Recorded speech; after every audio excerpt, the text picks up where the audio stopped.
Welcome to DBVD classes. So बच्चों, आज के इस वीडियो में हम लोग करने वाले हैं क्लास 10 मैथ्स, और मैथ्स में करने वाले हैं बच्चों एक्सरसाइज 11.1 का क्वेश्चन नंबर 6। सो बच्चों, सबसे पहले हम क्वेश्चन नंबर 6 को पढ़ते हैं। A chord of a circle of radius 15 centimetre subtends an angle of 60 degree at the centre. Find the area of the corresponding minor and major segment of the circle. और यहाँ पर बच्चों हमारी पाई की value 3.14 और √3 की वैल्यू 1.73 गिवन है। ठीक है बच्चों, तो देखो बच्चों, इसका सॉल्यूशन कैसे करेंगे। सॉल्यूशन इसका बहुत ही इजी। ठीक है बच्चों, तो सबसे पहले बच्चों आपको क्या करना है, जो इसमें गिवन है वो बना के देख लो आप। ठीक है, इस तरीके से बना लिया हमने। सर्कल की बात हो रही है, इसमें रेडियस क्या है हमारा 15 सेंटीमीटर का। ठीक है, तो यहाँ पर मैंने इस तरफ रेडियस ड्रॉ कर लिया 15 सेंटीमीटर का। ठीक है, उसके बाद यहाँ पे एंगल बन रहा है 60 डिग्री। देखो एंगल क्या है यहाँ पे 60 डिग्री, सो ये आ गया 60 degree. Find the area of the corresponding minor and major segment. तो यहाँ पर कॉर्ड के कारण हमारा एक यहाँ पर देखो माइनर सेगमेंट बन रहा है, और ऊपर पूरा यहाँ से ऊपर तक क्या बन रहा है, मेजर सेगमेंट है ना बच्चों। तो हमें माइनर और मेजर दोनों का एरिया बताना है कितना होगा। ठीक है, तो ये बहुत ही सिंपल है बच्चों। देखो सबसे पहले हम क्या लिखेंगे, एरिया ऑफ माइनर सेगमेंट। ठीक है बच्चों, area of minor segment. Minor segment निकालने का फॉर्मूला क्या होता है बच्चों, पहले तो सबसे पहले पूरा निकालना पड़ेगा आपको। ठीक है, तो हम लिखेंगे एरिया ऑफ सेक्टर। ठीक है, ये पूरा क्या होता है, एरिया होता है सेक्टर का। तो हम क्या लिखेंगे यहाँ पे, इसका फॉर्मूला होता है बच्चों एरिया ऑफ सेक्टर। जो सेक्टर का एरिया है उसमें से माइनस कर दो। अब देखो हमारे पास जो पूरा आ गया, उसमें से अगर ये हमें ट्रायंगल हटा देंगे तभी तो ये वाला पार्ट बचेगा ना।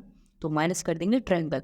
जैसे यहाँ पर ये ओ है, ये ए है, ये बी है, तो ए ओ बी ट्रायंगल। ठीक है, minus area of triangle A O B. ठीक है बच्चों, अब देखो area of sector. Area of sector निकालने का फॉर्मूला क्या होता है बच्चों, थीटा अपॉन में 360 डिग्री इंटू में पाई आर स्क्वायर। ठीक है, फिर माइनस में area of triangle A O B. देखो बच्चों यहाँ पर क्या 60 डिग्री है, 90 तो है नहीं, कोई half into base into height वाला फॉर्मूला यूज़ कर लेंगे। 60 में हम कौन सा यूज़ करते हैं बच्चों, √3/4 ए स्क्वायर, ये वाला फॉर्मूला यूज़ करते हैं। यहाँ पर ए क्या है, इसकी साइड है जो कि 15 सेंटीमीटर है। ठीक है, जो कि हमें रेडियस भी गिवन है। उसके बाद थीटा, थीटा क्या बच्चे देखो 60, सो 60 अपॉन में 360 डिग्री मल्टीप्लाई में पाई, पाई की वैल्यू 3.14, सो 3.14 का स्क्वायर, यानी कि इसको हम इसको दो बार लिख लेंगे। ठीक है, फिर माइनस में अंडर में 3/4 ए का स्क्वायर, ए क्या बच्चों 15, सो 15 इंटू 15 हमने इसको भी दो बार लिख लिया। ठीक है बच्चों, अब इसको सॉल्व करेंगे। देखो यहाँ पे 0 से 0 कैंसिल, 6 हो जाए 6, 6 से 36, 6 टाइम्स में कैंसिल हो गया। ठीक है बच्चों, अब उसके बाद यहाँ पर देखो बच्चों, हमने पाई की वैल्यू को मैंने दो बार पुट कर दिया, जो कि गलत है। पाई की वैल्यू थोड़ा ना दो बार है, यहाँ पर आर का स्क्वायर है, और आर क्या बच्चों 15, सो यहाँ पर 15 इंटू 15 आएगा दो बार। ठीक है बच्चों, ये चीज़ आपको ध्यान रखना है। मैंने यहाँ पर पाई की वैल्यू को दो बार पुट कर दिया था, जो कि नहीं है। यहाँ पे आर का स्क्वायर है, आर हमारा 15 तो 15 इंटू 15 रखेंगे। ठीक है, अब देखो बच्चों ये 6 आया, तो इसको कैसे कर सकते हैं, 3 से कैसे कर सकते हैं, 3 2 जा 6, और यहाँ पे 3 5 जा 15, ये भी कैंसिल हो गया। ठीक है बच्चों, अब इसको सॉल्व करते हैं। देखो ऊपर क्या आ गया हमारा 3.14, सो 3.14 इंटू में 5 इंटू 15, सो 5 इंटू 15 अपॉन में आ गया 2। ठीक है बच्चों, फिर इधर माइनस करेंगे, यहाँ पर है हमारा अंडर रूट में 3/4, और अंडर रूट की वैल्यू क्या है 1.73, सो यहाँ पर पुट कर लेंगे 1.73 अपॉन में 4 इंटू में 15 इंटू में 50। ठीक है बच्चों, अब इसके बाद देखो बच्चों हम क्या करते हैं, यहाँ पर जब हम इसको सॉल्व करेंगे तो हमारा आंसर आ जाएगा 117.75। ठीक है बच्चों, फिर माइनस कर देंगे, देखो इस तरफ सॉल्व कर लेंगे तो हमारा आ जाएगा यहाँ पे 97.3125। ठीक है बच्चों, अब इधर सॉल्व करने के बाद, अब इधर सॉल्व करने के बाद, अब इसको कर देंगे माइनस, और माइनस करने के बाद बच्चों ये हमारा आंसर आ जाएगा 20.4375 सेंटीमीटर स्क्वायर। ठीक है बच्चों, सो बच्चों इस तरीके से हमने कर लिया इसका आंसर फाइंड, जो कि हमें यहाँ पर फाइंड करना था माइनर सेगमेंट। ठीक है बच्चों, जो कि हमने कर लिया फाइंड।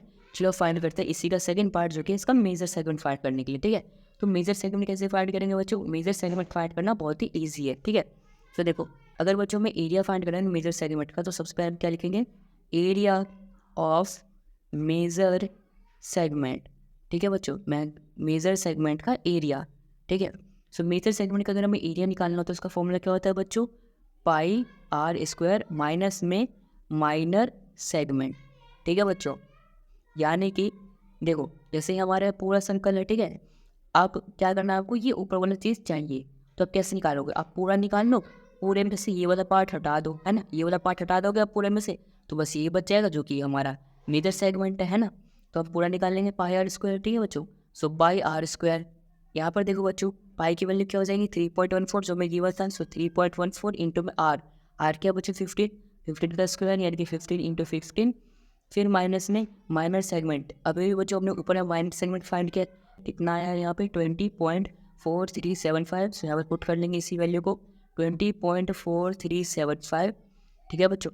उसके बाद इसको सॉल्व करने पे हमारा बच्चों आ गया है 706.50, ठीक है। इसमें से हमने ये जो माइनर सेगमेंट की वैल्यू थी एरिया थी उसको हमने यहाँ पे पुट करके इसमें से माइनस कर दिया, तो हमारा आंसर आ गया बच्चों 686.0625 सेंटीमीटर स्क्वायर, ठीक है बच्चों।